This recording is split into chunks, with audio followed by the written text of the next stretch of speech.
The Autry Museum, located in Los Angeles, California, recently opened a special exhibition on the Sherman Indian School. Associate curator Amanda Wixon took us through the exhibit. By the late 19th century, the federal government's efforts to fully assimilate Native Americans had proven unsuccessful. Growing concerns over the welfare of Native communities led to the establishment of 25 federal, off-reservation boarding schools for Native American children, where students could be formally educated and civilized through a strict program of academics, vocational training, and Christian teachings, far away from their families and tribal communities. Over the last 100 years, Sherman's school has evolved into more than it started off to be. And Amanda will tell us more about how it has changed and how it is now a source of pride for many Native students who attend. In her exhibit that she worked with her partner to present the Sherman Indian School, 100 plus years of education and resilience.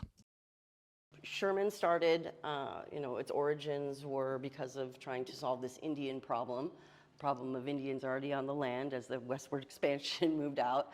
And so frustrated by all these experiences with Native people and wanting to assimilate them more fully, Captain Richard Henry Pratt, based on his experiences in Florida, wanted to start a school where he could separate young Native students from their communities and families and sort of isolate them to teach them civilization, right? So that was the first school, was Carlisle in Pennsylvania. Sherman was the last school in 1901, so there's 25 off-reservation boarding schools. Now, of course, the BIA ran hundreds of schools, some day schools, some on-reservation schools, hundreds and hundreds, but this is specifically within the context of those 25 federally run off-reservation schools. And the thing that people usually ask me what the difference is between the boarding schools and the residential schools in Canada, I think that the schools here were run under the federal government. The schools in Canada were run under the church. So the government bureaucracy sort of provided this layer of transparency that, they couldn't quite get away with things the same that they could in church, which somewhat shrouded in secrecy a little bit. So I think that was, of course, there was abuses that happened, documented and undocumented abuses that we know about that happened in the boarding school. But what was really important about this exhibition is there's a lot of people that had very good positive experiences. Indeed, at most boarding schools, some people had positive, some people had terribly negative ones. So this exhibition sort of tracks the trajectory of the assimilation program and sort of marks the changes, what happened, why is it starting off as this school and ending up as something so vibrant, and why is that school still around today, and why do people love it so much because of this long history. So this is, I also want to do this exhibition because we have a little bit of restorative justice. Charles Lummis, who founded the Southwest Indian Museum, at one point he was friends with Glenn Miller, who was a Riverside entrepreneur. That's where Sherman School is in Riverside. It's about 50 miles away that way to the east. And he put in his magazine, basically, where else can you go to see Indians so cheaply?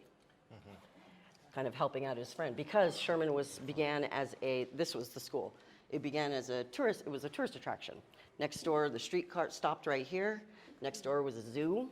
You could go have a full day, and then you could go walk onto the campus, there was no fence, and go see the Indians. So at any given day, there might have been up to 500 visitors just walking around while these kids were in school and laboring, because of course they built the school with their bare hands. This little building right here, this is the actual museum today, and it's the only building left standing, and it was built in 1901. They were all knocked down in the 1970s for earthquake. So we also put in this sort of, these hallmarkers of different schedules to kind of compare them to the different time periods. So this is based on the Haskell or the Carlisle schedule. So, they started at 6, they ended at 9:30, this huge series of bells and work whistles, et cetera. Now, oral histories tell us something different, that they really only did academic studies for a couple hours a day, because there was your work assignment, there was your vocational assignment, and then there was your regular maintenance assignments as well. So really, kind of all of this is underscored, especially in this early period, by labor. And there was also an outing program, which involved, Christian families hiring students, either for the day or for the week or for the month or for the whole year. So some Christian families would take the girls and put them for domestic services, childcare, things like that. whereas the boys would often go to the groves. In Riverside, there's lots of citrus groves, so they would go work in the farms and the fields out there. And some of them year-round, they never even went to school. The enrollment was age 4 to 20, around there, even though supposedly they weren't supposed to take them till 5, but we found some students till 4. When Sherman opened up, originally it was Paris, in Paris Valley. This one closed because they wanted to expand their agricultural program, so they left some of the little kids here. The big kids moved to Sherman and built the school, and then in 1903 they closed the school and everybody moved over to Sherman. So of course religion was a big part of it. You got to choose when you got there what religion you wanted to be, Catholic or Protestant. Those were your 2 choices, and there was Sunday services and things like that. This was very famous sort of public drilling that they would do on Sunday, so by all accounts, very, very popular. The whole town would come out, the whole city of Riverside would come out and watch them do all their drills. In fact, they marched everywhere, to work, to school, to bed. They marched the entire time. Sports was considered a big assimilating factor, so they really pushed sports, and especially the Sherman team. They beat some pretty good teams at the time. They beat USC. They were big boys, and they were about 20 at the time, so they built a lot. So, like any school, federally funded, you know, with state dollars, and they always needed to fund new school bonds. So they would film these promotional films to get support in Congress. So there's, you know, the little kids there. And Sherman had a big farm about 5 miles away, so actually they kept them in pretty good health relative to the other schools because they had a lot of fresh food, produce. At the time, about this time, they started off with like 8 students, their first graduating class, and in their heyday, they went up to about 1,600 students, and today they average about 300 students. They lost some in COVID, but now it's about 300, and they still board. Of course, they go away for the summer now, and they're also allowed up to 2 weeks for ceremony, and then they get their Christmas breaks. So how are they enrolled? Okay, well, it's still, as it always was, you have to be 1/4, on your certificate degree of Indian blood, you have to be 1/4, whether it be a 16th, or however it adds up to being a quarter. And nowadays, people come for a lot of different reasons. Some because their parents went there, they maybe met in the 70s and 80s and had a great time and they want their kids to go there. Some of them come because they're wards of the state, maybe orphans. Others want to go because they want something new. There's students that were from Alaska just because they want to see Disneyland. They think we're real close to Disneyland, or they want to live by the beach, or I think there's a lot of different reasons why people go, or some just go because maybe their family didn't go, but they want to go to an inclusive Native school. And there's there's a lot of options sort of for Native people, especially in California now. There are inclusive schools that are tribally run. This is still a federal school. But I think there's a lot of opportunities, and some kids just want to not live at home. You know, there's not so great, maybe the conditions aren't so great where they're back, so they want to come here. So they have so many opportunities now at that school. They're really, I mean, I have children that were in high school, and I'm like, wow, I wish my kids got to do all that stuff that they get to do now, so it's great. But, you know, it's like any high school. Some of them hate it, some of them love it. Yeah. And I always tell that people when they're looking at this history, you know, it's like, some people, you know, do you like high school? You know, some people had the greatest time ever. Of course, English only. In my work, of course, I do a lot of oral histories, so I try to include some of my collaborators in here. But, you know, a lot of people, you know, obviously English only, and one of the big sort of losses of boarding school era was the loss of language. A lot of students couldn't remember their mother language anymore, so when they went back home, they couldn't speak anymore. So that was a tragic loss. This one, I was speaking about earlier, the outing program. So very wildly popular, thousands and thousands of demands every year. You could write a letter to the administrator, say, I need a girl, I need a boy, this is what I can offer. The payment structure was generally in thirds, so a third they got to keep, a third was sent to the school, and a third was sent at the end of the term. Now, whether or not they actually got that at the end of the term varied. But I actually included a letter because this is really important. This is very typical of the letters. So she's asking for a girl, and she says, there's so much different than Indian girls, and we're a very private family. I want to have a nice girl, not too slow, clean, particular. You know, a lot of this sort of thing. I want a smart one. I don't want a dumb one. You gave me a dumb one last time. This kind of stuff, you know, very much transactional. In fact, there's a letter in our archives that shows it's the administrator writing to the employer who's at a farm, and he's saying, hey, you need to provide them with sheets. We're trying to teach them civilization. You can't have them sleeping in the barn, because I guess that they would just put them out in the fields. However, the boys had a slightly different experience than the girls. So the girls were most often sent by themselves to a family. The boys are often sent in groups. So if they're working in the trees and the groves, they're away from sort of supervisors. They were able to speak their language a little more, sometimes practice ceremony, dance, make rattles. So the boys kind of, even though they're in these horrible environmental conditions with all these citrus smudge pots and, you know, all this stuff, working, you know, back-breaking work, they at least got to be together, whereas the girls, most often, they were alone, and sometimes they didn't come back to school for months. So lots of notable students. Back there was Wallace Newman, who was a friend of Richard Nixon, Frank Clark, who was one of the first Native American physicians. And then starting about, you know, of course, they were heavily drafted, you know, and being veterans. Veterans is also, you know, it's something that's honored very much in Native communities today, so they still honor their veterans. This was when the Navajo program started. So Sherman was selected as the pilot program for the Navajo. It was determined that Navajo education was a critical need.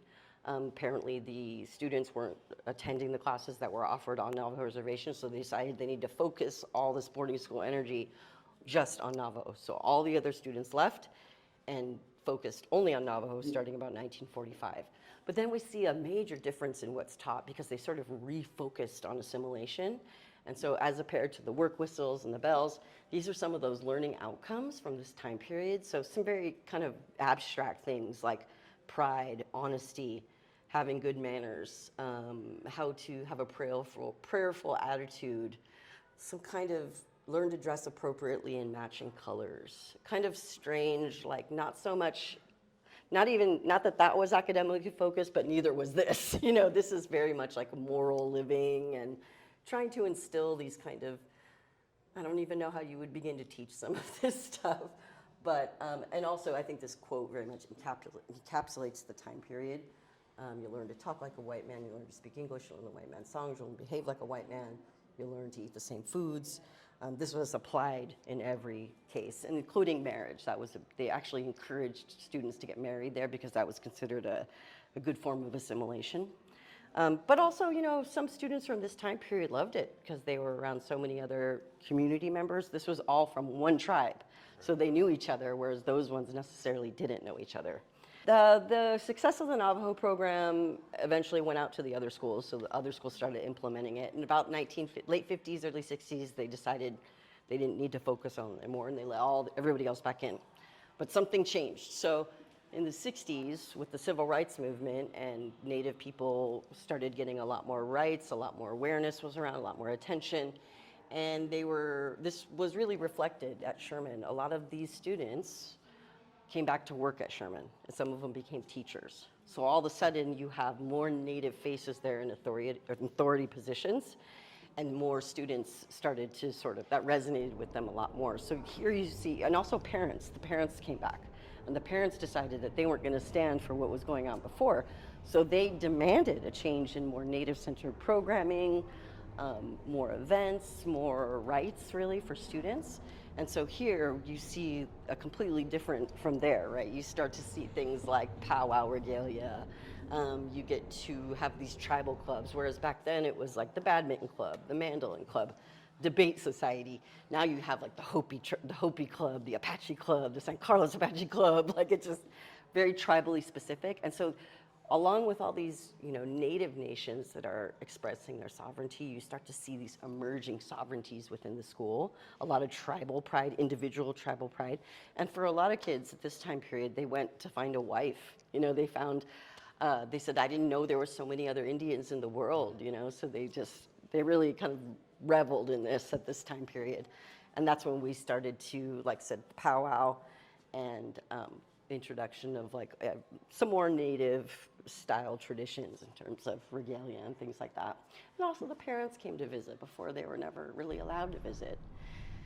And now they were. That's a very rare photo. Here, now this is sort of Sherman today, where Native art was once sort of not encouraged. In fact, the kinds of Native art that they used to do, They decided in the early 20th century that Indian art was popular, so they trained some of the boarding school students to make things like Navajo rugs. Of course, the students weren't Navajo.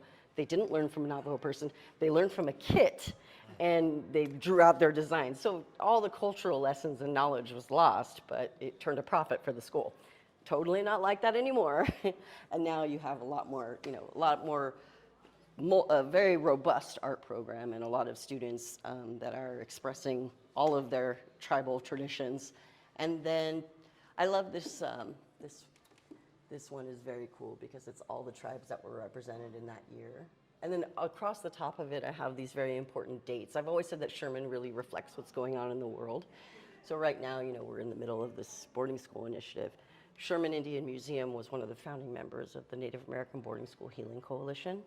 And they are dedicated, and they've worked with Senator Deb Haaland, and they have, basically it's an online database that points to archival records that are associated with almost every BIA school and religious school. Sherman is one of the few schools that the cemetery has always been taken care of. The students there's regular maintenance being done there, and the students volunteer and go out and decorate the graves. There's 77 remains there, some have been repatriated. There's gravestones, it's regularly visited, ceremonies are done there. So really, people weren't interested until this whole thing started, and then of course their local school kind of became the brunt of it, but Sherman was not the case.